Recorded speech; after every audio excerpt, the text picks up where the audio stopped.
Riot police, we are told, have gathered at the Beverly Center right now. Thousands of screaming, pen-wielding rock fans are waiting to get autographs from the British band Depeche Mode. At one time, police say the line of teenagers stretched for about 15 blocks.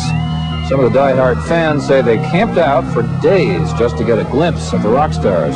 The band members are at the Warehouse Record Store tonight to promote the release of their new album, Violator. We thought it was going to be about 30 people, and it turns out it's about 17 to 20,000. It's unbelievable.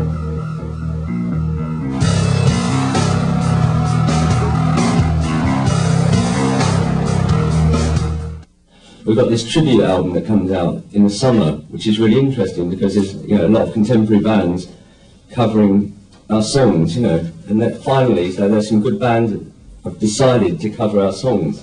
Martin Gore is an amazing songwriter, and he's written so many good songs that are great songs that I can't take it. It's all these songs that I think, songs that we would hear and be like, why didn't we think of that?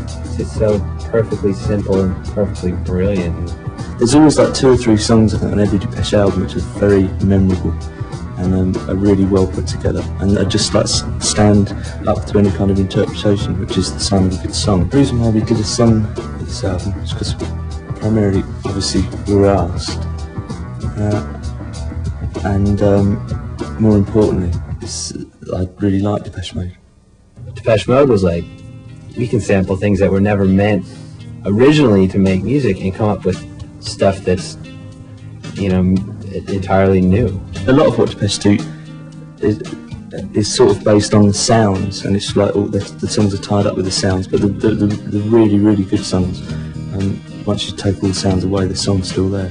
Isn't it the greatest honour you can have, for a lot of contemporary bands to cover your songs and admit that you were an influence? That's surely the greatest honour you can have. We just kind of tried to figure out artists that we liked, and then, just gave them a ring and see if they were into Depeche Mode, and 9 times out of 10, most of them really wanted to do it, and we let them just pick whatever song they wanted to. We kind of got such an eclectic mix of songs from, obviously their biggest songs to songs like Shame, which Self did, and Monument, which Gus did, which are very obscure tracks compared to what people would pick, but we weren't like, oh, we have to have this song or that song. As far as I was concerned, it's just about getting the right artists and let them express what Depeche Mode means to them.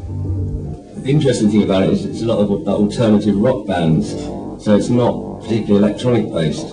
It's like coming from this American alternative rock angle, which we've been a great influence on. What makes this tribute album as good as it is that most of the bands on there aren't trying to sound like Depeche. They're actually trying to sound like themselves, doing Depeche songs, and that's why it works. And there's quite a wide spectrum of bands as well, at the top end, like, Smashing Pumpkins have done one, and The Cure. For me, it was a straight choice between World of My Eyes and Try Walking in My Shoes, because they were my 2 favourite songs, really.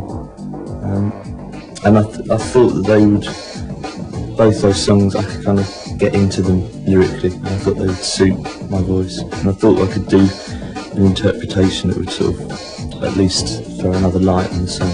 And I went for World of My Eyes in the end because it just felt more natural. I tried both of them at home and it just worked straight away.